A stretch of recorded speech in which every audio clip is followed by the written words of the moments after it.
Shalom Bapak Ibu, Saudara-saudara dan teman-teman sekalian. Apa kabar semuanya? Selamat datang kembali di dalam podcast Ngulik Firman. Dan pada kesempatan video kali ini kita akan melanjutkan pembahasan kita lagi-lagi masih mengenai Maria. Dan kita akan melihat sebuah hal yang menarik tentang perhambaan di dalam konteks Maria ini. Di video sebelumnya kita sudah melihat bahwa waktu seseorang dipanggil Tuhan, dia akan diperlengkapi oleh Tuhan. Dan di dalam konteks hidupnya Maria ternyata dipanggil Tuhan dan dia bilang dia adalah hamba Tuhan. Dan yang mesti kita mengerti adalah bahwa menghambakan diri kepada Tuhan tidaklah menghindarkan kita dari hal-hal yang sulit. Sekali lagi, menghambakan diri kepada Tuhan tidaklah menghindarkan kita dari hal-hal yang sulit. Malah penghambaan diri kepada Tuhan itu kan merupakan pertentangan atau mungkin genderang perang yang sangat besar kepada dunia ini. Kita mengerti bahwa saat ini kerajaan dunia terus berusaha untuk mematikan yang namanya kekristenan. Dan saat ini kita sebagai pejuang-pejuang yang sedang terus berjuang melaksanakan firman dan juga terus memberitakan Injil dimanapun kita berada. Kita harus tahu bahwa serangan-serangan iblis itu sangat luar biasa. Itulah makanya di dalam bagian video kali ini kita akan mencoba sedikit menggali dari Maria mengenai kata hamba dan juga perhambaan ini sebenarnya. Ada hal yang menarik yang ingin saya bagikan berdasarkan konteks-konteks cerita Alkitab. Dan kita perlu membuka Alkitab kita. Mari Bapak Ibu mari kita ambil Alkitabnya dan ambil catatannya. Mungkin yang sedang di dalam perjalanan boleh juga mengambil Alkitabnya dari handphone mungkin atau iPad, tab dan lain sebagainya macam atau bisa mendengarkan dari video ini. Mari kita buka Alkitab kita dari Lukas 1.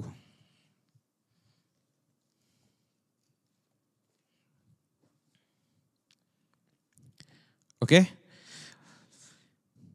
Lukas 1 ayat yang 38 yang kemarin di video sebelumnya tidak kita baca. Saat ini kita akan baca. Lukas 1 ayat 38. Demikian bunyi firman Tuhan, kata Maria, sesungguhnya aku ini adalah hamba Tuhan, jadilah padaku menurut perkataanmu itu. Lalu malaikat itu meninggalkan dia. Jadi kita harus memahami di dalam teks ini ada sebuah hal yang luar biasa mengagumkan, yaitu perkataan sesungguhnya aku ini hamba Tuhan, jadilah padaku menurut perkataanmu itu.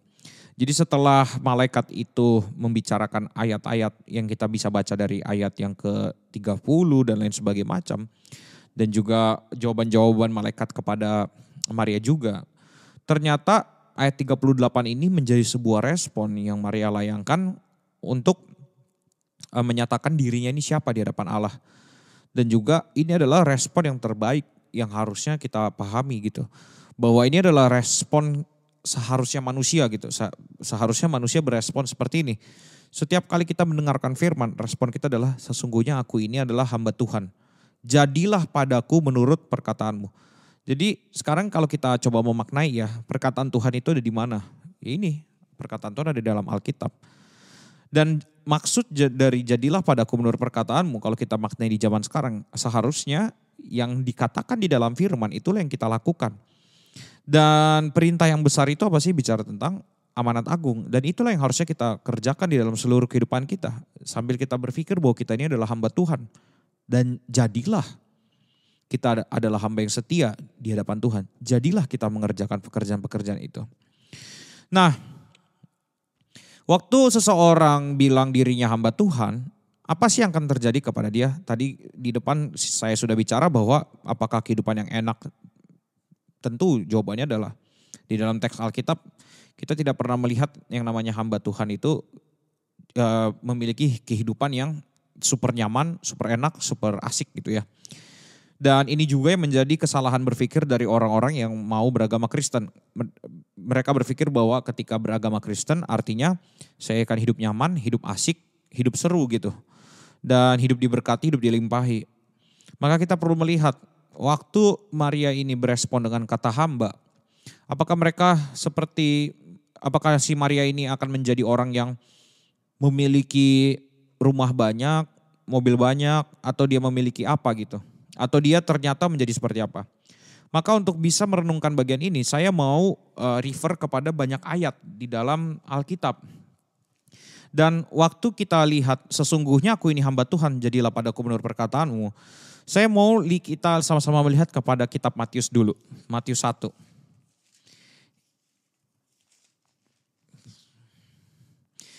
Matius 1. Kalau Bapak Ibu memegang Alkitab ya sebaiknya ditahan dulu, jangan ditaruh-taruh supaya kita bisa sama-sama bongkar isi Alkitab ya.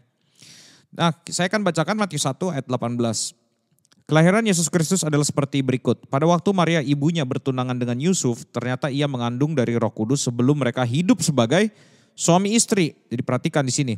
Sebelum mereka hidup sebagai suami istri, ternyata Maria udah mengandung. Nah, ayat 19, karena Yusuf suaminya seorang yang tulus hati dan tidak mau mencemarkan nama istrinya di muka umum, ia bermaksud menceraikannya dengan diam-diam. Loh, di sini dibilang sebelum hidup sebagai suami istri, kemudian di ayat berikutnya menceraikan. Lah, ini kan artinya udah hidup sebagai suami istri. Jadi di dalam pernikahannya orang Israel, itu akan saya sedikit kupas di video mungkin selanjutnya mengenai nanti Matius 1, kita akan melanjutkan ke dalam bagian ini. Jadi di dalam konteks bangsa Israel memang ada semacam kayak pernikahan itu dibilang hitungannya kayak 2 kali lah. Jadi yang pertama itu ya sudah bertunangan itu dibilang menikah juga gitu. Sudah sah tapi belum hidup sebagai suami istri gitu. Nah, di dalam bagian berikutnya setelah nanti mereka menikah resmi, baru di situ nanti akan hidup sebagai suami istri. Makanya di bagian pertama ketika bertunangan itu dia sudah dibilang kayak menikah juga. Karena ini kalau ada orang yang seperti ini mau menikah, dia harus ngumumin ke semua orang gitu. Makanya di dalam bagian ini Yusuf dibilang mau menceraikannya diam-diam gitu. Karena memang ini diberitakan gitu ke kampungnya, ke orang-orang yang di sekitarnya seperti itu ya. Nah, yang harus kita lihat di dalam bagian ini adalah Maria mengandung sebelum masuk ke dalam hidup sebagai suami istri. Dan ternyata Yusuf waktu melihat pada kabar itu, dia mau cerain Maria. Sekarang saya mau memberikan, coba kita bayangkan ya. Coba kita bayangkan.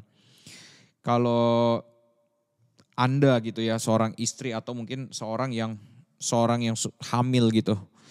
Mungkin Anda bayangkan saja lah orang yang hamil di luar nikah atau mungkin Anda hamil di dalam pernikahan gitu ya.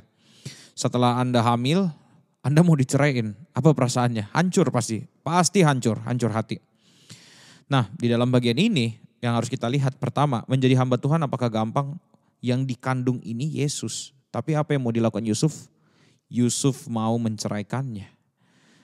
Jadi sekarang pertanyaannya, menjadi hamba Tuhan gampang enggak? Jawabannya tidak. Sekali lagi, yang dikandung Maria ini Yesus loh. Nah, pertanyaannya, Yusuf mau ceraiin atau gimana? Ternyata dia mau ceraiin. Meskipun pada akhirnya nanti gak jadi. Nah, itu yang kita lihat gitu ya di dalam bagian ini. Terus yang kedua kita melihat Yohanes 2. Coba kita buka Yohanes 2.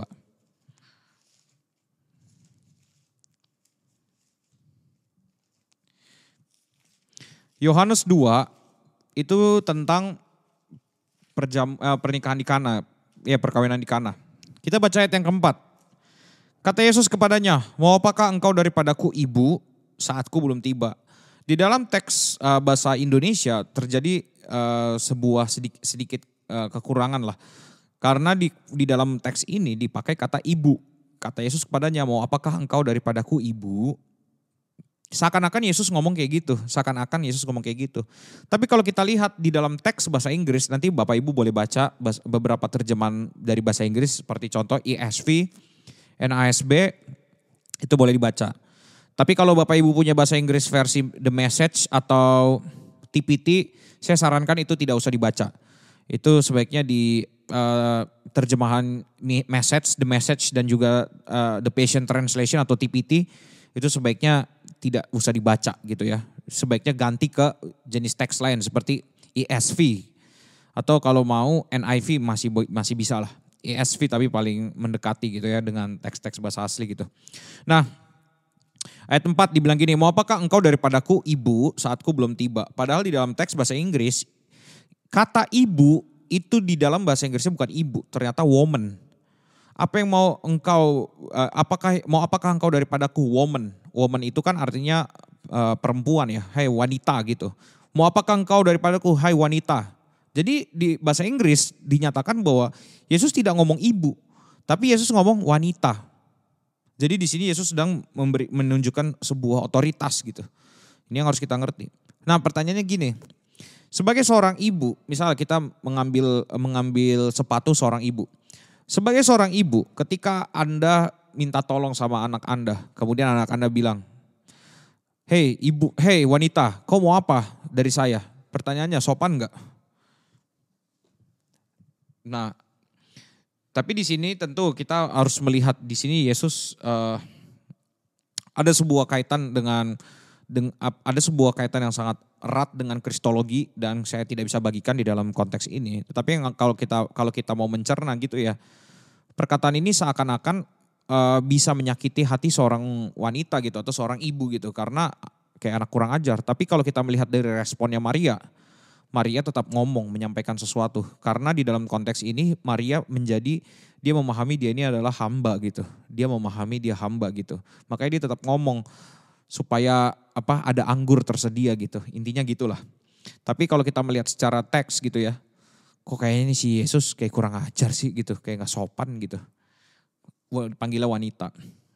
Lanjut ke dalam Matius 12. Coba kita lihat lagi Matius 12. Bapak Ibu kalau membaca Matius 12 di situ ada beberapa perikop dan di perikop terakhir tentang Yesus dan sanak saudaranya. Tiba-tiba ngomong kayak gini, ketika Yesus masih berbicara dengan orang banyak itu di ayat 46 ya, ibunya dan saudara-saudaranya berdiri di luar dan berusaha menemui dia. Maka seorang berkata kepadanya, "Lihatlah ibumu dan saudara-saudaramu ada di luar dan berusaha menemui engkau." Tetapi jawab Yesus kepada orang yang menyampaikan berita itu kepadanya, "Siapa ibuku dan siapa saudara-saudaraku?" Lalu katanya sambil menunjuk ke arah muka murid-muridnya, "Ini ibuku dan saudara-saudaraku." Nah, kalau kita mau perhatikan, seakan-akan di sini lagi-lagi Yesus kayak tidak mengakui ibunya sendiri gitu dan saudara-saudaranya. Ya, ditulis di sini seperti itu ya. Ada ibunya di luar tapi orang bilang, "Nih ibumu datang," tapi Yesus kayak, "Siapa ibuku?" Nah, Bapak Ibu, waktu baca teks ini, tolong baca ke perikop-perikop sebelumnya.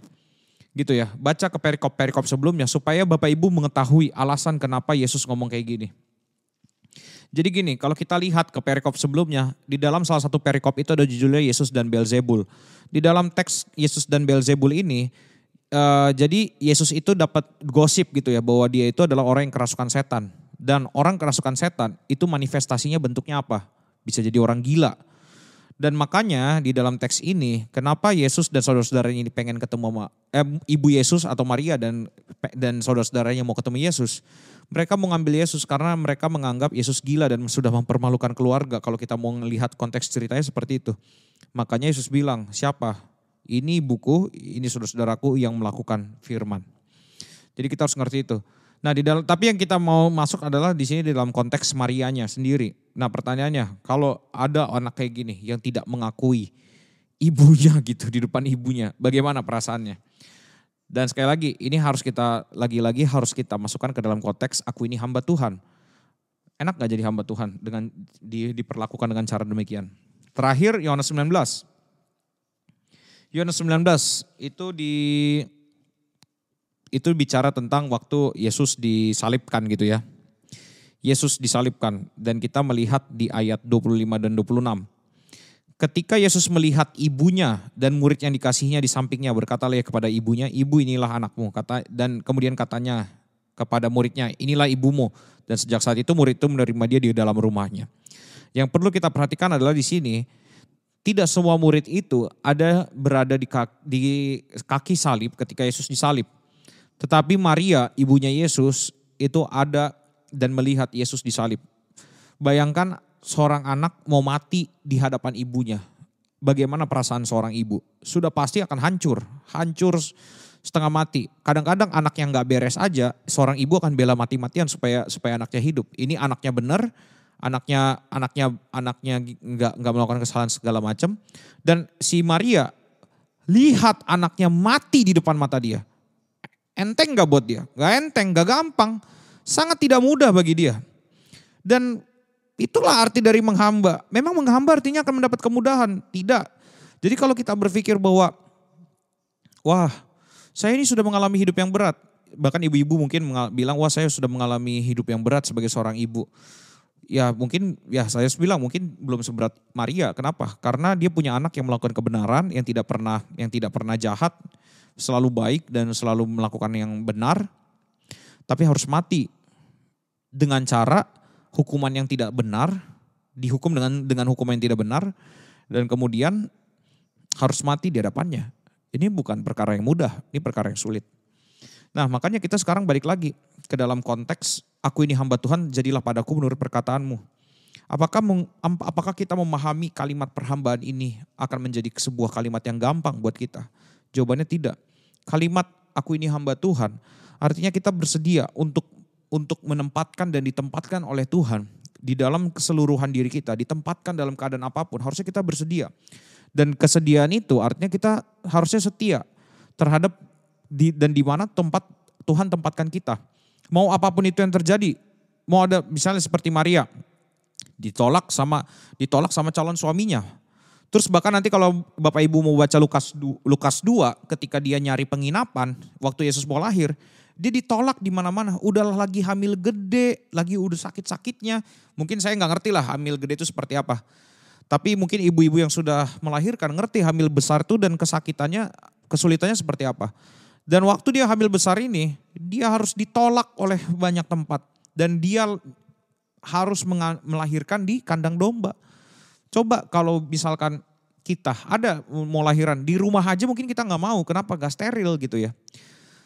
Nah jadi ibu-ibu akan memilih tempat yang steril, rumah sakit dan lain sebagainya macam. Nah inilah yang perlu kita perhatikan. Apakah waktu menjadi hamba berarti hidup kita akan dipermudah? Segala sesuatunya akan gampang? Jawabannya tidak. Arti dari hamba adalah saya bersedia untuk menjalani apapun yang Tuhan inginkan dalam hidup saya. Dan saya akan aktif mengerjakannya tanpa adanya keluhan atau mungkin tanpa meragukan perintah Tuhan kepada hidup saya. Ini yang seharusnya ada di dalam pikiran kita. Dan biarlah apa yang Maria renungkan itulah juga yang kita renungkan di dalam hidup kita. Sehingga marilah kita menjadi hambanya yang setia. Dan waktu Tuhan tempatkan kita dimanapun, kita menjadi hamba yang setia dan tidak perlu mempertanyakan otoritas Dia dan mengapa saya tempatkan seperti ini.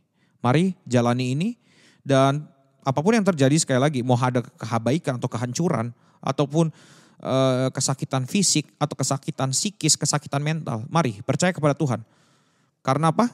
Karena Dia Tuannya, kita adalah hambanya. Perhatikan, Dia Tuannya, kita hambanya. Maka tidak usah meragukan apa yang Dia perintahkan di dalam hidup kita. Itu saja yang bisa saya bagikan pada video kali ini. Jangan lupa untuk terus mengulik firman karena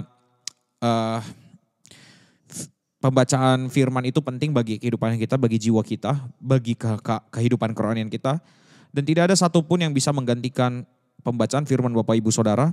Bahkan video ini pun tidak. Maka bacalah firman dan nontonlah video ini sebagai referensi bagaimana kita bisa memahami firman lebih lagi. Dan terus kulik firman dan God bless you all. Semangat.